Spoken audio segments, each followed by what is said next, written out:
I'm spinning some Q Rolags even as Oh we my gosh. speak. Are you Awesome. really? That's kind of awesome. That makes me happy. I'm looking forward to seeing the yarn that you're getting. I've got uh, I've got two skeins done. This was a gradient that you did Yep. from light to dark grays and silveries and sparkle. I was going to say, is this the embracing your inner sparkle stuff? I'm embracing the sparkle. It's really fun. I just Good. I'm taught somebody to spin with some of your Rolex that you left me, Q. You did. That's Well, lovely. I have a friend who used to live here, Yep. and her folks are still here, and her mom is almost completely blind. Oh. She has lost her sight in the last probably 3 or 4 years. And she was, when Ty was visiting, she and her mom went to the yarn shop, and she just got a wild hair that she wanted to spin. And so I went the day before her class so that she could like touch the tools and touch the fiber Yep. before she got there. Yep. And then she took the class and she said, you know what, it was a spinning wheel class and I would love to spin, so I need to get a wheel over to her. Ah, So that's so fun. I love What teaching. wheel are you going to put her on? What? What wheel are you going to put her on? I have it's a Kramsky, the one with the I think Yep. it's Fantasia, maybe. Yep. Yep. Yep.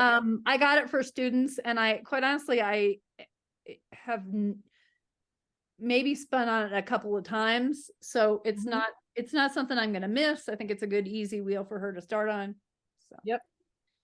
anyway, That's the only major manufacturer that I don't have one of in the herd. I bought a Kromsky wheel during COVID, and because of the delay in getting stuff, by the time I got back around to the person I had bought it from to arrange pickup, it was 2 years later, and she had to get rid of it because she couldn't have it in her apartment.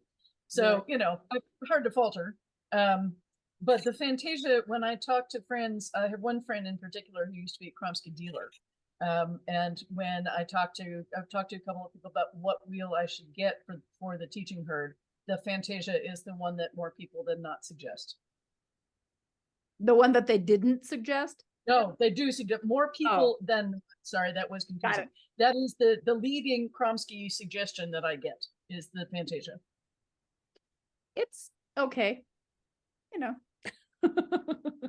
It's apparently as you say, a good wheel to start your spinning journey on. And I don't believe in starter tools, so it may be where Red spinning journey ends. But I'm delighted you using the Rolex. Rolex are so fun to spin. Oh my goodness, I love them. Well, after that, I did a fiber camp, and I taught with Erie silk bumps, and I thought it was going to be such a great idea, and it was clumpy and it was hard to, and then we did that year to your Rolex, and they were so much easier. So crisis averted. Rolex are actually a great prep for really any spinner, I think, because they're pre-drafted.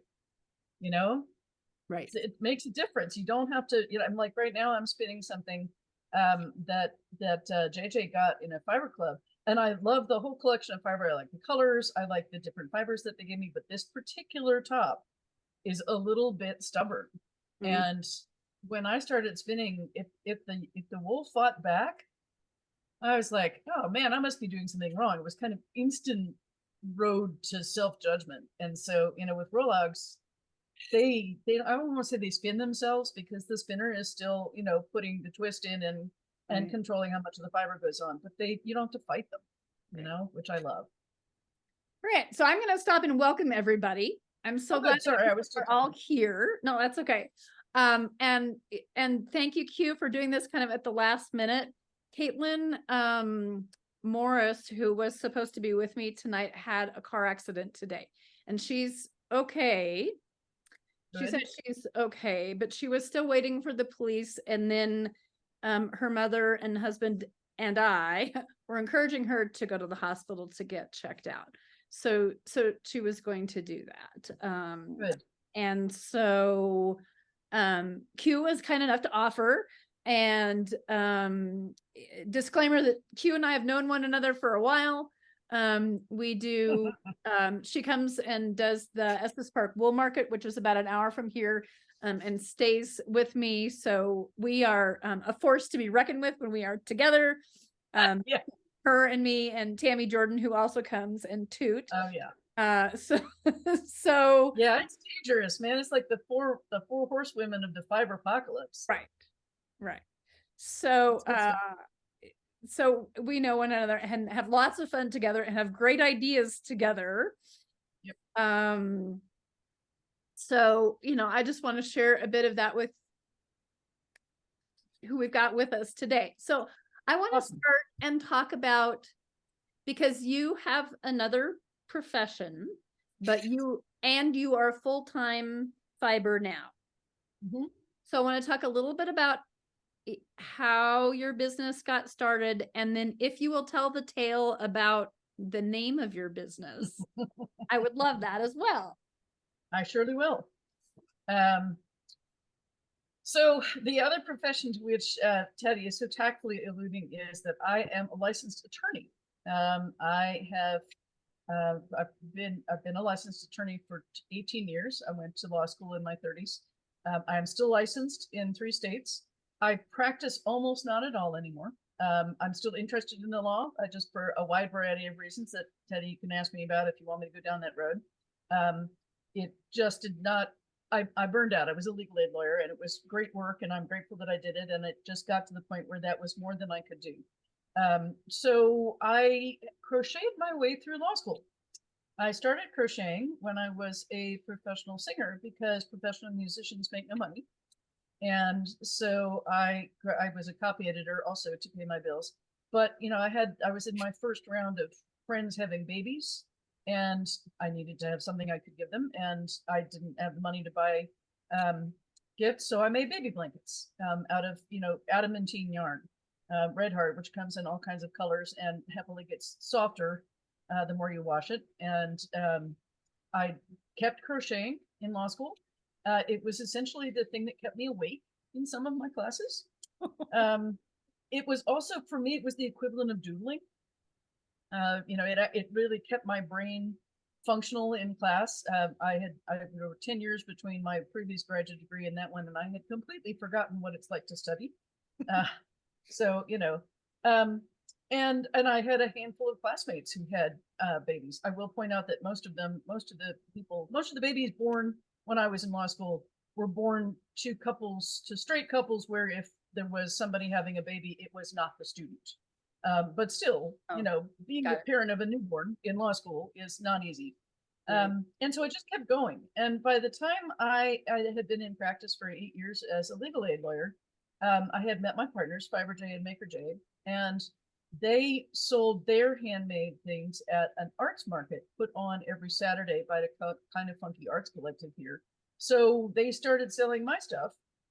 And when I moved down to Alabama to be with them, I didn't want to go back to the practice of law full time. I did try for a while, but it was not a good fit as a solo practitioner. And so I took over, I was trying to figure out what to do when I grew up. I took over their fiber arts table at this artist market. And then about a year after that, I talked to the people who ran the collective that ran the market about maybe renting some space.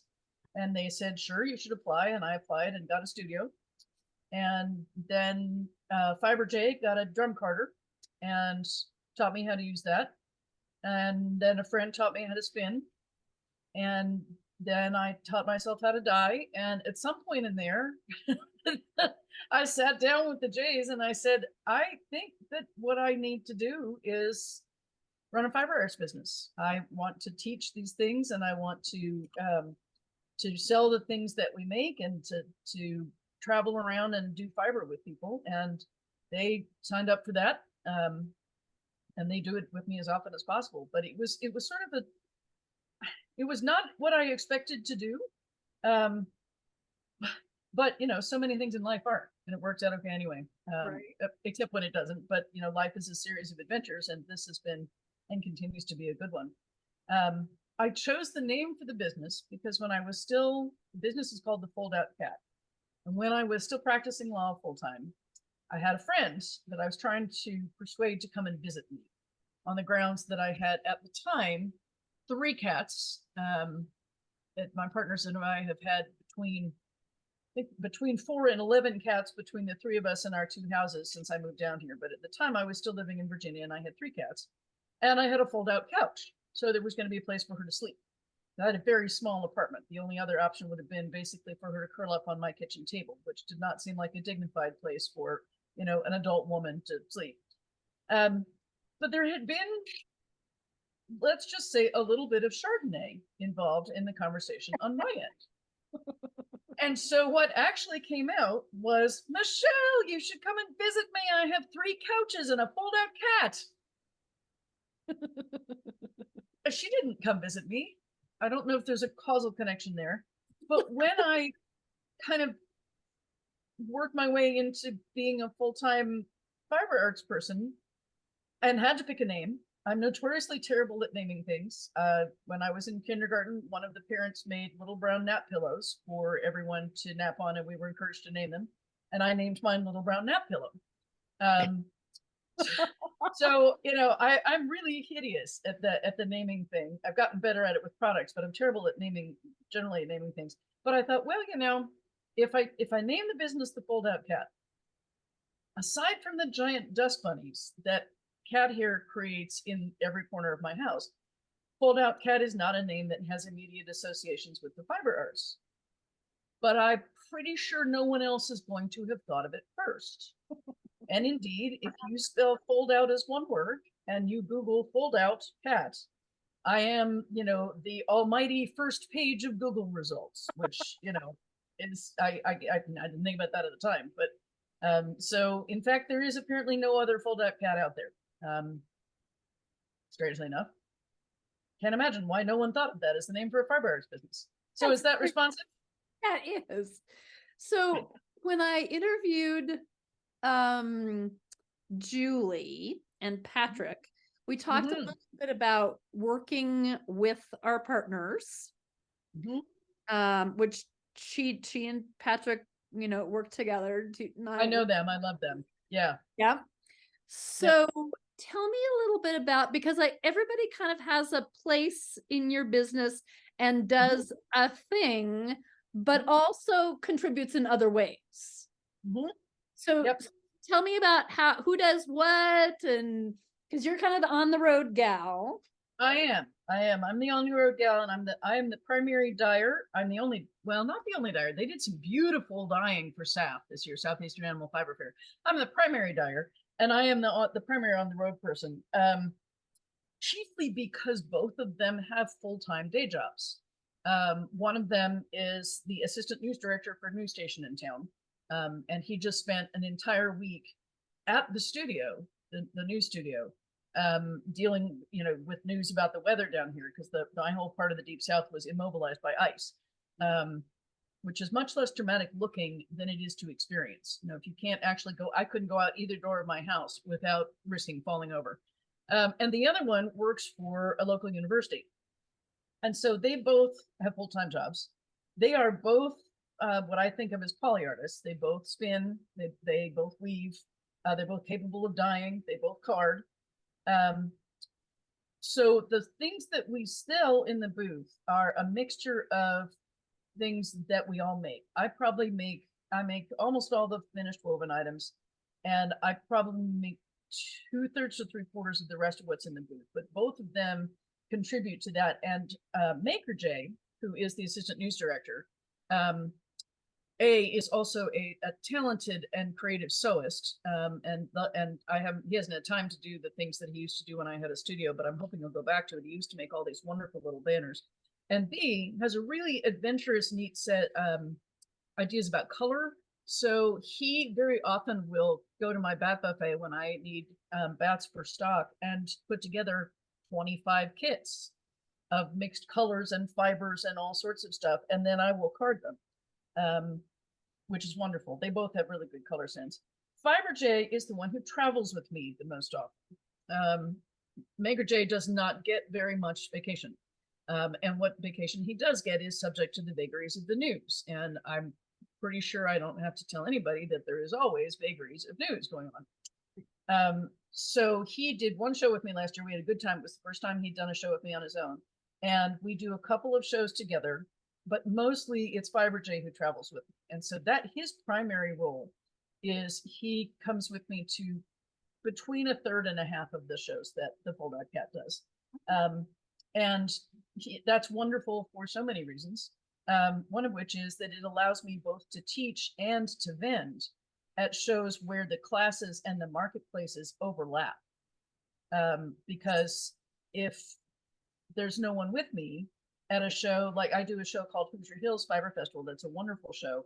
I only teach because the classes are offered the same days the marketplace are open, and it's not a time of year that Fiber J can come.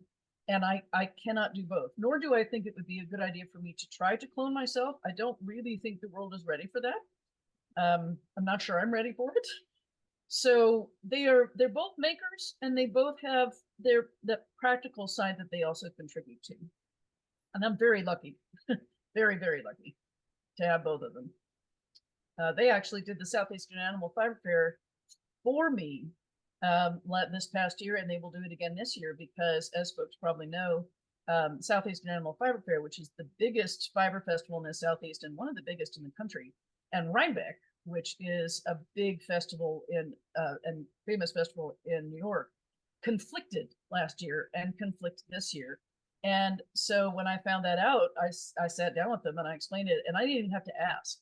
The two of them just said, well, I think we could do that. And this year, actually, I think they might teach, which last year Jasper Fiber J taught at Middle Tennessee Fiber, and I think this year Maker J may teach at SAF, and they're both wonderful teachers. So again, I am a very lucky person. Spectacular. Oh, I love that they're going to teach. Yeah, me too. I'm very excited about that. Hey, speaking of who, I say we have there's one. Fiber J. Yay! Yes, indeed. So I'm going to just bounce around here because, that's how my brain works. So Bounce is good. you do something very unique in your booth with the bat buffet. Yeah. Yeah. Talk a little bit about that, and how did that come to be? Oh, okay. So the bat buffet is wonderful. Well, I probably shouldn't say that since it's in my booth, but I do not remember exactly how that came about. I think, and it's entirely possible that at the end of our chat today, when Fiber J is unmuted, he will have things to say about this. But my recollection is that it kind of came up as an idea between the two of us. The Bat Buffet is a collection of containers. Right now, they're shoe boxes that have been somewhat unhappily zip tied to grid wall, full of a whole rainbow of wool. And in this case, specifically merino, which is the easiest thing to get for me to get in large quantities commercially dyed. I don't dye my own Bat Buffet wool because I couldn't keep up with the demand. Also, I have a tendency not to do solids. And then along with the wool, there are several other kinds of fibers. So we have bamboo, we have all kinds of silks, we have sari silk, we have Angelina, which is basically glitter that hasn't been chopped up into little pieces yet. We have locks of various kinds, including some gorgeous mohair locks that I got last year from a fellow vendor. Lots and lots of color. We also have Firestar, which is a trilobal nylon that is a great sheeny thing to put in bats. I like to call it glitter for people who don't like glitter. And what you do is, what happens is when people come to my booth, what we've designed for is you come to my booth, you're a spinner, and you say, I would like to spin a bat, and I'd like to spin a bat of colors and textures and that I choose. And so I hand you a big metal bowl that I got at the super exclusive pottery bar, or no, old time pottery. There we go, super exclusive. And you fill it up with pieces of fiber. All this fiber on the Bat Buffet is in bits, so you can pick them up. And then once you've got either 2 ounces or 4 ounces, which is the size that we do, we weigh them up, make sure you have a fair amount, and then we card them right there. We have a wonderful carder, my favorite carder. It's a Strouch drum carder, and it actually belongs to Fiber J. It was a birthday gift from his mom, but he has allowed me to have it on long-term loan. And we card right there, and the person walks off with their bat. I did not realize, or did not anticipate, I guess I should say, when we started the bat buffet, what I later learned was the case. One day I was handed a bowl of lots of wool and silk and things like that, and I dumped it all out on my drum carder, and the customer threw their body over the carder like they were protecting, a child from being run down by a runaway truck. Okay. And I, backed slowly away, and then sensing somehow that I had perhaps made the wrong move with this bowl of fiber, I said, "Did you not want this carded?" And they said, "No." And I thought, okay, maybe it's going home as a pet, but I'd like to know, because there is so much I don't know about the fiber arts. And I said, well, what are you going to do with it? I'm going to felt it. Of course you are. Of course you are. So I was educated that day, and they calmed down, and I put it in a bag, and they wound up buying it. It was not, I hope, permanently traumatizing for them. But I did discover that day that I had been thinking too narrowly when I set it up for spinners, and we very rapidly added signage so that now it's clear to people who are felters, either needle felters or wet felters, that it is also perfectly acceptable to get a bowl full of stuff and take it home with you. And indeed, at Rhinebeck, at the end of one day, I had someone come into the booth and buy, I think she bought 52 quarter-ounce pieces of merino from the Bat Buffet. One in every color I still had. And my wonderful friends, Katie and Dean Turbeville, who run the Yarn Adventure Truck, were helping me at Rhinebeck, which basically means they were running the booth and I was learning a lot. And Dean he just stood there with an open bag while she ran back and forth going, "Do I have this color? I'm not sure I have this color. Well, I like this one. So if I have 2 of those, that's okay." Felters, I am told, needle felters in particular, have a difficult time finding sources for small amounts of color. And so I will sell them a quarter ounce of colorful merino, which is not the best felting wool in the world, but will felt, for $1 plus local tax. And that means they don't have to buy, a $20 4-ounce braid of fiber in order to felt, the beard on a gnome. Right. So it's been educational, which is good. That's great. I mean, I hadn't even thought about all those different kinds of applications. I'd fill a bowl and bring it home and make bats with it because Yep. I think that's the other thing for bat makers. I mean, sometimes we use a lot of stuff, but sometimes you want to just try something, Yes. and you don't want to Yes. buy 4 ounces or, a 20-pound bump or, Yep. Yep. And I sell a lot of Angelina for that reason. Angelina is the glitter that's still in strands, and an ounce of Angelina, you could actually probably blanket your house. Right. It just it goes everywhere, and it's people often say to me, "Well, little Angelina, it goes a long way," and I'm like, that depends on how long the way is you want to go. I mean, I think it's a highly subjective thing, but it is not something that most people want an ounce of. But I have little cups that people can buy, because I do have people do exactly what you're talking about. I have people who take this stuff home to card, and they can get a cup, a little dressing cup, like you get in a takeout container for salad, of 4 different kinds of Angelina. For those, again, are I think $1. And then they can take that home, and a good sized pinch of Angelina, unless you are carding a bat that is more sparkle than wool, will take you through several iterations of carding. And and as you say, that way you don't have to buy an enormous quantity of something you're not sure you want to work with, or you're not sure your customers want, or you're not sure you're not going to be allergic to, or whatever. And I'm a facilitator. I'm probably the best description of me is I'm a fiber enabler. I want people to be able to make beautiful things and have belief in themselves that they are able to do that they are creative people, which I'm quite sure that everyone is, and that they can do anything that they want to do, that it's not that fiber arts are not the realm of the quote expert unquote. So Right. if I can sell somebody a little bit of something that they can take home and play with, that's a day maker for me. Yeah, I feel the same way about wool. I mean, there's so many breeds to try, and Yes. I don't necessarily want a whole fleece. Yes. I might not even want 4 ounces of whatever it is. Yep. And it is hard to find little bits. Sometimes you can find kind of sample sets of things, but but I love that you listened and you learned. I think that fiber shows are great for that. What I found out one year at Estes, I had made over 100 bats. I sold 2, one to a felter.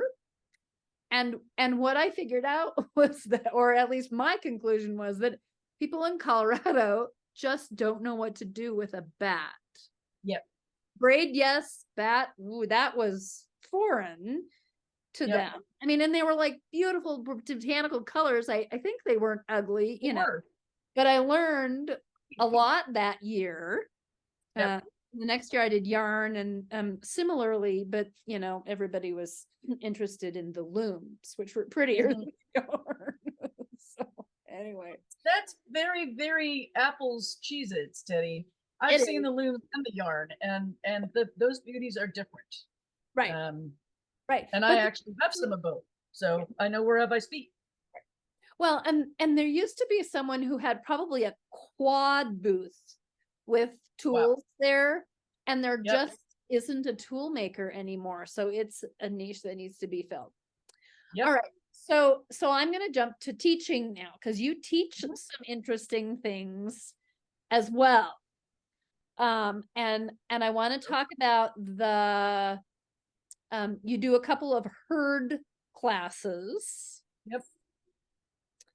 So the first one was spinning the herd, right? That's right. Yep. Okay. So what happens in spinning the herd? So spinning the herd is I call it a basic experiential spinning class. The goal of spinning the herd is not to walk away with a skein of yarn. Right. Though if you wish at the end of class to take away some of the yarn that has been spun during the class, you are more than welcome to do that. Okay. The goal in spinning the herd is twofold.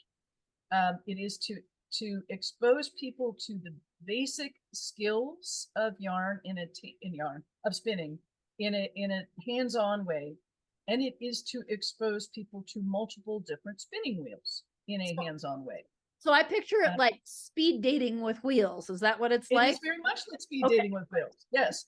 The first half of the class, I have a little timer, which of course is a cat, because and I set the timer for 10 minutes at a time. And I tell my students up front that the description says you're going to be moving around, and right at the beginning of class, I tell them, do not get attached to where you sat down. This is going to be sort of like spinning wheels meet musical chairs, except I'm not going to take the chairs away from you. But every 10 minutes, you're going to get up and move. So to start with, the first couple of wheels that they try, they just treadle. And that motion seems to come pretty naturally to most people, unless they're using a wheel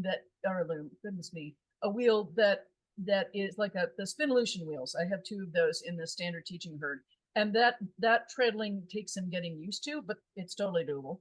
Right. But they're just treadling, so they're experiencing treadling on different wheels. I have the 2 Spinolution wheels. I have I have 2 single treadle wheels. So they can get the double treadle and single treadle experience. And then after a while, I give them fiber and I keep them moving around the circle. And I started out with colored fiber, and I actually have moved to giving them different fibers from it's up to about 10 bases that I dye on that are undyed, because the color is not then distracting from the feel of the fibers. So they get to feel the difference between superwash BFL and a 50-50 merino tencel mix. And also, I'm guessing that many folks have had the experience that I have had. I'm looking at for pattern books of a particular kind, and I'll find a crochet pattern book. And I will think all of the patterns look like fun, and all of the pieces in it are really cool. And the color scheme that the author chose just leaves me so cold that the book stays in the bookstore. And it's not their fault. That color scheme obviously works for other people, but not for me. So I don't want to put someone on a wheel with colored fiber that they don't actually like the color of. So does the fiber stay with the wheel and then the person moves, or do they? No, that's a good question. They take chunks of it with them. Okay. And what winds up happening is when I start to hand them fiber, I have them start drafting. And so after a while, what happens is most of the wheels have little piles of drafted fiber next to them, which you can then, the students can then pick up and use if they want to, the next person on that loom. Eventually, halfway to 2/3 of the way through the class, I set the timer for longer periods of time. Okay. And I invite students to actually start spinning, and I help them hook their fiber onto the leader. And So these could be big beginners. this class, that's a great question. This class is designed for people who are just starting their spinning journey. If you are an experienced spinner and you want to come and try out the 12 wheels I have in circulation in a given class, you are absolutely welcome. But this class is designed for folks who are just starting down that road. Okay, so there's a little And- bit of like how to spin teaching in this as well. 100%. And that's why it's a basic experiential class, and not, I don't even bill it as a quote beginning spinning class, because it is, but it's not the kind of beginning spinning class I think people envision. The focus of it is twofold. It's on getting some of the basic movements in your body, the movement of treadling, the movement of drafting, how fiber feels as it slips through your fingers, you know, how it feels to pull out large wadges of fiber versus pulling out a few pieces of fiber. But it's also designed to address something that I ran into when I went shopping for a spinning wheel. I bought my first spinning wheel in 2012 when I was still practicing law full time, and I got lucky. The festival I was at, it probably had an Ashford dealer. It might have had a Magic Craft dealer, but I ran into the Shack dealer first, and she was very nice. And if you bought a wheel from her, she sat down with you for a half an hour in her booth, which, having now done this for a while, I'm truly amazed that she took the time to do that. And she gave you a braid of fiber, which, now having done this for a while, I recognize is probably fiber that didn't sell, but it was still a free braid of fiber, so who cares? And she would show you the basics. And I sat down at a Shack Ladybug, and it fit my body. And I was not a good spinner right out of the gate. I was not even a spinner right out of the gate, but it made enough sense to me, and I bought the Shack Ladybug. And that was my first wheel. And when I finally really learned to spin, which is a slightly different story, I sometimes horrify my spinning the herd students by telling them it took me 6 years to learn how to spin. And then I hastily tell them that that's about 15 minutes every 6 months, and they feel better. Right. There you go. When I started to spin, when it finally clicked for me, the first thing I thought was, man, I got lucky. Because I know myself well enough to know I spent a good portion of the 6 years between the time that I bought that wheel and the time I learned how to spin on it, trying to spin, not being able to do it, and deciding it was my fault, I was no good, I couldn't do it, and putting the spinning wheel away in a closet. Yep. And I thought, you know, it turned out I had a good tool here, but that's really not guaranteed. You know, and what happens if you buy the wrong wheel for you, and the wheel you have doesn't fit you, or it hurts to use? Or I actually have a little travel wheel that is a beautiful little wheel. It's a Merlin Roadbug. It's cute as the dickens. The pedals are shaped like bare feet. And every time I use it, it whacks me in the shins. And I mean, I'm serious, the flyer whacks me on either side because I can't, and I'm a family-sized woman, but I do not have unusually heavy calves.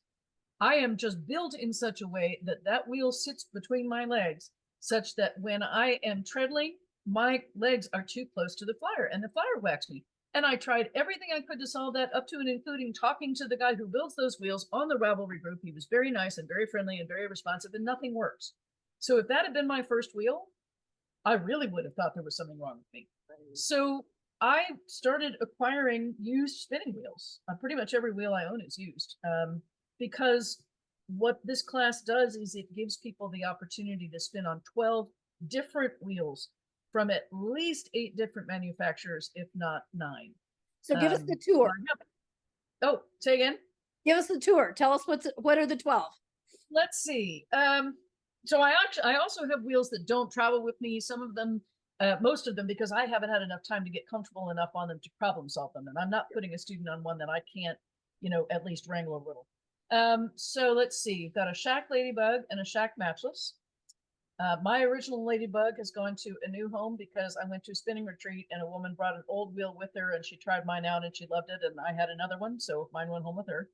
But I've got a Shack Ladybug and a Shack Matchless and a Magicraft Suzy Pro and a Magicraft Rose. Because another thing about these wheels is they all look different. Every wheel in the herd is a castle wheel, which is to say that instead of having the wheel and the part where the yarn is spun side by side, the wheels on the bottom. But otherwise, they look very different. I have an Ashford Joy, which is their travel wheel, and it folds, and I like to demonstrate that. I actually have an Ashford Kiwi. I've got a Lendrum. Lendrum Double Treadle is my personal favorite analog wheel. That's the one that I use when I'm spinning on an analog wheel. I have a Louette S10 single treadle Irish tension. It's the only Irish tension wheel in the herd. I am a Scotch tension girl, but interestingly, somebody in the room always falls in love with Irish tension, so that's one of the reasons I have it. I have a wheel called a Woolmaker's Bliss that is put out by a small company in the Netherlands that makes parts for the Louette wheels.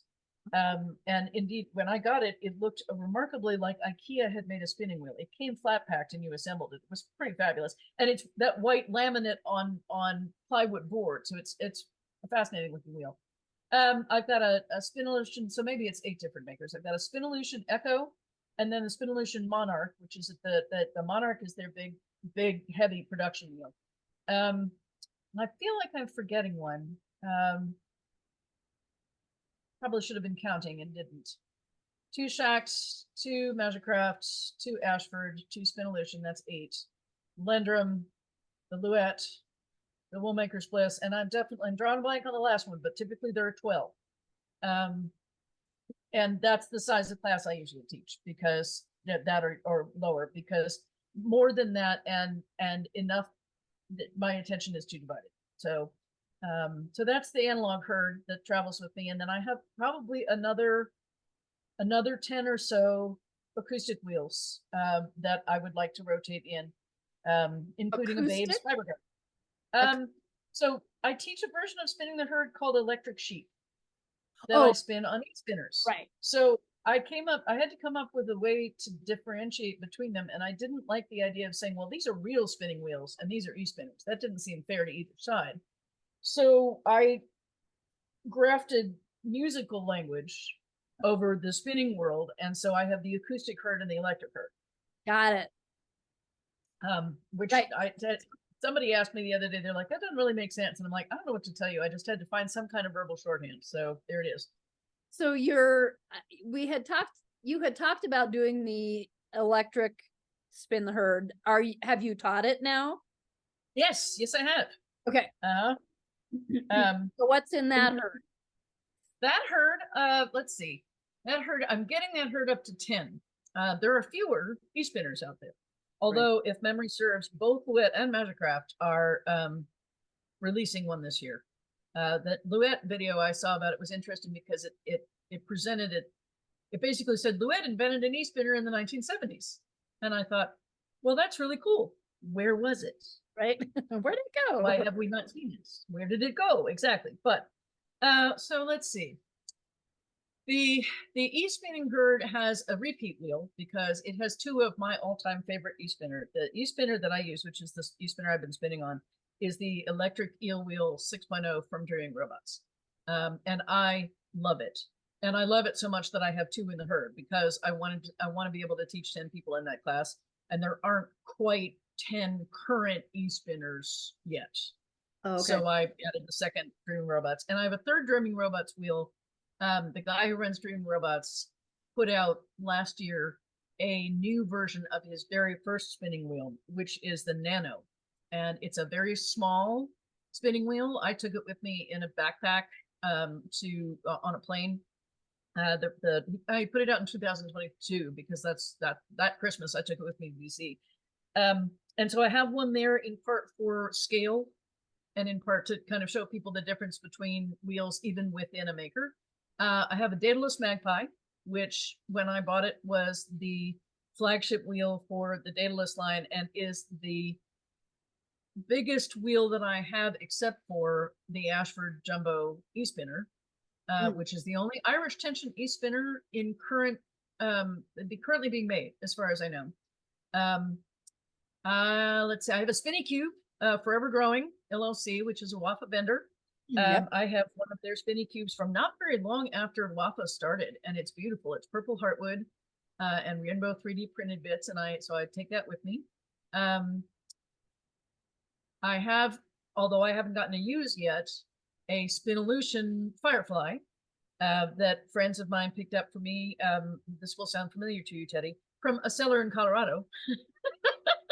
And I haven't been out there yet to get that one. And I just got a Majestic, which is there was a company called Heavenly Hand Spinning that was the first company to make really affordable, for some value of affordable e-spinners.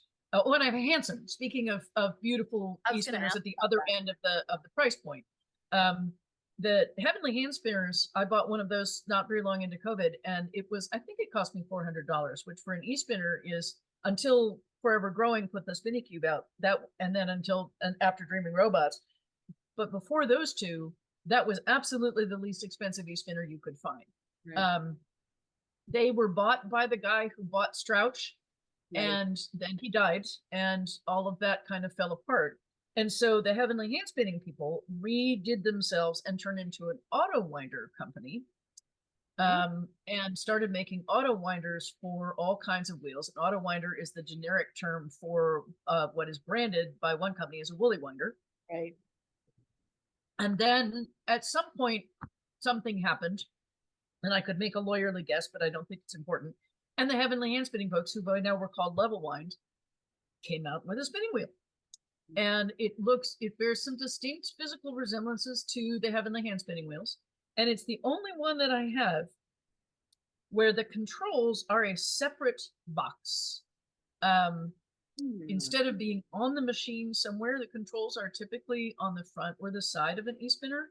On the Heavenly Hand Spinner, the controls, the on-off, and the speed control and the directional control are all on a separate box that is plugged into the e-spinner.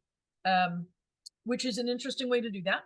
I don't think there's any moral weight to it. I think it's just another option. I really love the way it's packaged. I bought it. It was a big splurge for me. It was an investment for the business. And I got the version that comes in a beautiful wooden case that doubles as a Lazy Kate. Oh, which is awesome because Lazy Kates, I used to think, well, if you had one Lazy Kate, why do you need more than one Lazy Kate? What's that about? Well, yeah, okay. So it turns out that was me being uninformed, what I like to call ignorant, but not willfully ignorant. The internal circumference of the spine, if you will, of a spinning wheel bobbin, they're not all the same, and I didn't know that. So I have one wheel, and I grouse about this a lot. So I'm actually not going to name the wheel because I don't think it's relevant. That does not have a Lazy Kate made for it, and I find that really frustrating because I don't know why, if you're going to make a specialty wheel, you wouldn't do that, but they didn't, and so I've worked a hack around, and I still love the wheel. The Majestic box can be a Lazy Kate for two bobbins, so you can do a 2-ply right out of the box, literally, which I think is very cool. And I can't think whether that takes me up to 10, but it takes me up to pretty close. Yeah. My goal in both of these classes is to put people on wheels that can be purchased now. So I had a Heavenly Hand Spinning wheel in the e-spinning herd, and I'm going to take it out because you can't buy them anymore because you can buy the Majestic. Something you can't get. Right. And in part, I mean, eventually I would love to be the person who sells some of these wheels. I am an Ashford dealer. I qualified in December of 2019. And I've been thinking about both Shacked and Magicraft. I've written to the Landrum guy 8,000 times, and I don't know what there's one person who makes all those wheels. So, but it's really, so, you know, would I like to be able to make some money from selling wheels for my students? Sure. But aside from the Dreaming Robots wheels, which I really would like to sell, the likelihood is that I won't do that. And even when I do, I always say to my students, you know, buy them from wherever, buy them used. It's where I got mine. You know, do not feel compelled to buy them new, and certainly do not feel compelled to buy them from me. That is not why I'm teaching the class. I teach the class because I feel like if people have an opportunity to try a bunch of different wheels of both kinds, either kind, then the chances that they are going to want to spin, that they're going to find something that fits their body, that fits their approach, that fits their aesthetic, are vastly increased. And I think spinning is wonderful and would love to see more people, again, living into the creativity that everyone has inside them. So if I can give them, you know, basic treadling and drafting skills and an idea of what it feels like to sit at a Louette S10 and a Spinolution Monarch and a double treadle Joy, then I feel that my work is done. Well, and they're less likely to find something that whacks them in the shin and then think there's something wrong with them. Yeah. Exactly. Yeah. Exactly. Yeah. Okay. Right. Somebody's got a question. Margot said, "Oh, the one and only time I used Rolex, the spin was horrible." Oh, that sucks. That's, you know what, Margot, Fiber J, my partner Fiber J, who is on here with the Rainbow Heart, does not like Rolex. He asked me to card some for him the other day, and my mouth kind of fell open. No prep is for everybody. I am sorry that happened to you. Hopefully I didn't put you off spinning. Thank you, Catherine. That's a very nice thing to say. I appreciate that. I do enjoy naming my products, all my feline products. Margot, I haven't tried the Roberta E-Spinner. I didn't know it existed until recently, and that's on me, not on anybody else. And I am certainly curious about it. I think I've made my big E-Spinner purchase for this period of time, but I am always keeping my ear out for, you know, people. There is a certain folks, and I have a good friend like this, who's the reason I have a Hanson, who goes through multiple tools in a given sort of type, and then goes that one and gets rid of all the rest of them. And I am always keeping my ear to the ground. That's how I found the Spinolution Firefly. That's how I wound up with the Hanson. I am, now that I know that the Roberta is a thing, I am, you know, listening to see if those come up used. The Daedalus wheels very seldom come up used, but the older ones of those have started to come up. So I don't know anything about the Roberta except, you know, for the basics, but I'm definitely curious. Scotch Irish. I think you're right, Nikki. I actually think you're right about that. Right, because the art spinner is new on that one. Yep. I haven't had a chance to use the art spinner, but Jessica is going to bring me some new bobbins the next time I see her, which I'm looking forward to. We're both doing a fiber festival in Tennessee where she lives in May. So I hadn't thought about the fact that that bobbins are different, you know, that the circumference is different. Me neither. I'm over here taking notes because, you know, you know, we invent things here.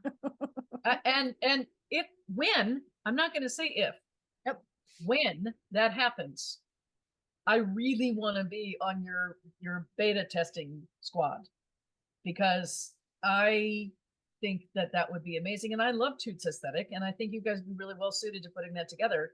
And, you know, pick my brains, because I can definitely tell you the things that I like and the things that I would like to be different with all of the wheels, except for the Spinolution that I haven't tried yet, and the Majestic, which I haven't had enough time on. Right. But Nikki, now you're making me think I need an art iron spinner from the Spinning Cube folks. Doggone it. And that's not what I would usually say. By the way, I'm trying to keep my language clean just in case. That was awesome. So I'm wondering if anybody else has questions out there. We've got a little time left, and then I'm going to ask you where we can all find her. Right here. Sorry, not. Nah. Well, I'm gonna respond to Q as far as the Rolex. Oh, excellent. Okay. One and only time. I bought them from a waffle vendor. not her fault. You know, they were very tight. It had been a long time since I had purchased them, so they were like about a year old. And so a friend of mine was doing a spin mitten along, and I thought, you know what, this Rolag has got it's already made up. It's got Angora in it. It had Shetland in it, which is my all-time favorite to spin. Anybody that knows me knows Shetland is the dream for me. But anyways, and so I thought, well, you know what? I've got a couple of ounces of this, and you know, I only need to spin. You know, I mean, I could spin 2 ounces and make mittens. So. You know, like I said, I'd never done it. They were still in the little snaily things, you know, how they make them like little snails. So I opened it up and, you know, kind of pre-drafted a little bit. And I don't know if it was because they had been packed like that for about a year, or if because there was silk in them, or what it is. All I know, it was like, this is horrible. Oh. No two ways about it. What was it about? And it wouldn't draft. I couldn't break it. I couldn't draft it. As far as, I mean, it was like either it was wrapped too tight and it was just matted inside. I mean, I fought with it, literally fought with it. And when I finally got it done, it was like, I am never doing these again. Unfortunately, yeah, no, seriously. My husband's sitting there. Yeah, my husband's sitting there watching me struggle with these, and he goes, "What's going on?" I says, "These are a piece of me." And you know, and the thing is I had one with in shades of brown, which I thought, well, you know, that's really cool. I also have a package in shades of gray. Now the gray ones are still sitting in the package. I have not decided what I'm going to do with them yet, but I'm not spinning them. It's like, you know, and I tried to unroll it, you know, I thought, well, maybe if I can unroll it and then run it through my carder and kind of open it up. And it just wasn't, honest to goodness, was not worth it. You know, just give me my raw wool. I will flick it and I'll spin from the locks. Just give me my roving, or, you know, give me bats or give me top, and I'm happy. Just don't give me Rolex. Well, you got your happy place, and that's a good thing. Yeah, my happy place is taking the raw wool. It takes a long time. Taking the raw wool and washing it, flick carding it, and spinning from the locks. That is my happy place. And I've done that a lot, so I enjoy doing that. So, and now on to the Roberta. There was one that I saw for sale, and here in Oregon, in fact, and it was this. And what caught my attention was it was a mahogany colored, that deep mahogany red. It was like, oh my God, I want that more because it looked like eye candy than actually how to use it. It came with 4 standard bobbins. It came with 2 jumbo bobbins, all kinds of accessories. And it was like, I mean, it was $800 used, okay, which is a lot of money. And you know, and so I was looking at it, and then I looked into e-spinners. I use a double drive. All 5 of my wheels are double drives, and that's what I spin on, is a double drive. And I'm reading this thing about these e-spinners, and they're talking about Scotch tension and Irish tension, and it's like, you have totally lost me. And that's the biggest reason I haven't gotten an e-spinner, is because they're not a double drive. Give me a single treadle double drive and I'm a happy girl. But you know, the classes that you have, when I first started learning to spin, if there had been a class like your herd class, okay, and to be able to go and try the different wheels, that you have in your herd class, a castle or an upright. Definitely, all mine are uprights. I have a actual traditional castle wheel where the wheel's on top, the bottom's on the bottom. Okay, I have an Irish castle. But that would have been phenomenal to be able to do that, because I made the mistake going to the local fiber festival, which is not here anymore, and there was a lady with a pocket wheel. Okay, which is kind of like that little footy one that you were talking about, right? I mean, it's small. Yeah, it's small. You can travel with it. I'm not a big person. I'm not even 5 feet tall, and so it's like that would be really cool, you know. Put my name on the list, put down my deposit. 18 months later, the wheel came. 3 months later, I had it up for sale on the marketplace because I couldn't spin it.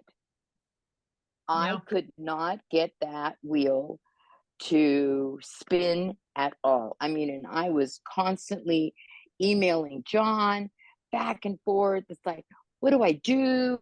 You know, I can't get this. It's got this little tension thingy bobber that goes up and down on the wheel and this, that, and all of this kind of stuff. I couldn't get it to work. I honestly couldn't get it. And I said, this was the biggest mistake I had ever made. I got what I paid for, so I was very lucky.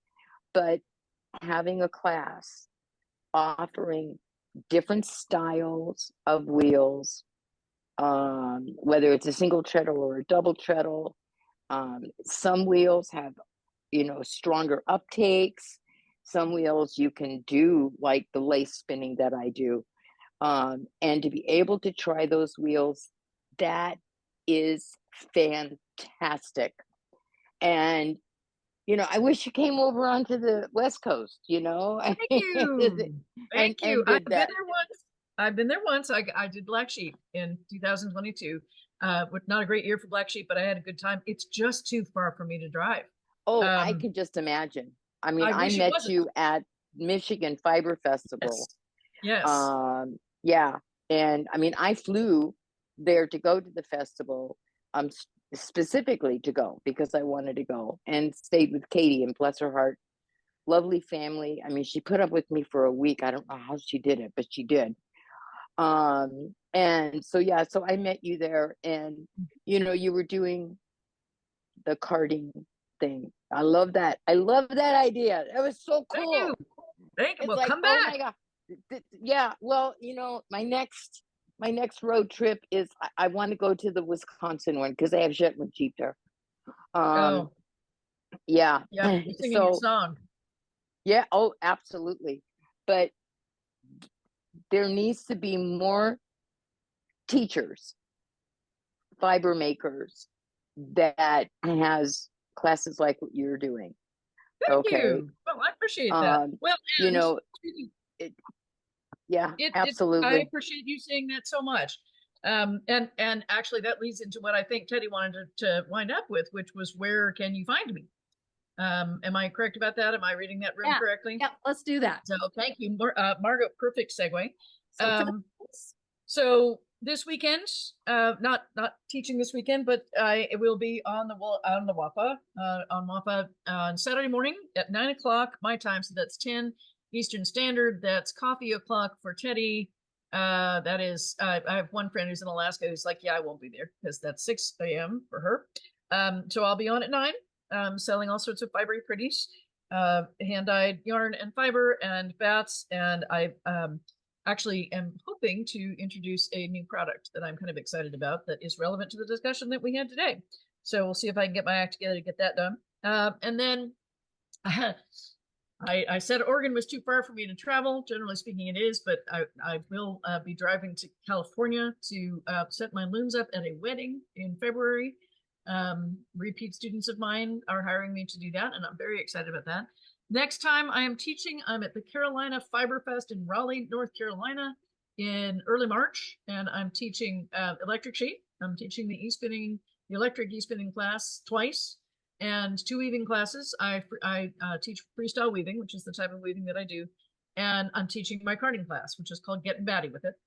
It's an art bat carding, and I do that on hand cards and blending boards and drum carders. And then I'm in Arkansas at the Eureka Fiber in the Ozarks Festival in Eureka Springs in March, teaching electric sheep and weaving. And then I'm at Middle Tennessee Fiber Festival in Dixon, which is right outside Nashville to the west in Tennessee. And those classes have not been announced yet. Based on what I proposed and what I've taught in the past, I expect to be teaching weaving and carding and possibly also a spinning class. They have a really good beginning spinning teacher who comes every year. So if I'm teaching spinning at all, it'll be the electric sheep class. Spinning the herd does not travel as well, but so that's where you can find me. And is it permitted to mention my newsletter, Teddy? Is that outside our jurisdiction? I have a newsletter, which you can subscribe to. I have a Facebook page as well and an Instagram feed. My newsletter is the best place to find out exactly where I'm going to be with some lead time. And you can go to foldoutcat.com. Like I said, as far as I know, I am the only Foldout Cat you can find on the internet. And at the bottom of every page, there is a place to sign up. If you want to buy fun things for me, I would of course love to sell them to you. I do not have an online store right now because I found when I went back on the road seriously after COVID that I was double selling stuff because much of what I do is one of a kind, and that was not something I wanted to do. So the store is going back up this year, but it is not up right now. So best bet, if you want to come and hang out with me and see what sorts of fibery fun we can get up to together, is to come to my WAFA show and or hop on my mailing list and come see me in person. And Estes. I'm so excited about, oh God, got a bunch of stuff in between. I didn't want to bore everybody. I'm doing a bunch of stuff in April and May, and then in June. So excited, just found out this week that I am both vending and teaching at the Estes Park Wool Market, and will be staying with Teddy and Toot again, lucky me, in their barn dominium. And I will be teaching two classes of weaving, of freestyle weaving, and I will be teaching electric sheep there. So if you are, at all inclined to fly to beautiful Colorado, I highly recommend. Estes Park's a wonderful show. I really enjoy that one a lot. And before that, I'll be in Indiana and Kentucky and Tennessee again. I'll be in Missouri. I'm going to Chicago this year. I'm doing YarnCon in Chicago, and then that turned around to Midwest Fiber in St. Louis. So I think I'm in 16 states this year. Which I'm excited about. I love to travel. It's tiring, but I love it. Is a great way to find that. It is. There's also a place on the WAFA website. Yes. Under our vendors, I think it's the only tab right now that will tell you where all of the WAFA vendors are going to be. I update that on Mondays, and so great resource. That regularly will tell you where folks are, which is, and all my shows that I know that I'm doing are on there, or will be. But yeah, that's a wonderful resource. It actually tells me something about who I get to do stuff with, which I don't always know until I show up. So that's fun. All right. Well, this was wonderful. Thank you, Q. Yes. Thanks you guys. This so much for joining us. Yes. I'm caught up, and so this will be up in the next few days on YouTube. And if you've missed previous Fiberside chats, they're all up at this point, so they're all on the YouTube Wool and Fiber Arts channel, so you can catch them there. Awesome. And I don't know what's happening next week. That's not new, but something will happen next week. Well, thank you again, Q. Thank y'all so much for joining us. This was so fun. I thoroughly enjoyed this. I'm delighted I got to be part of it. Me too. All right. Yay. Take care, everyone. Bye, everybody. Bye.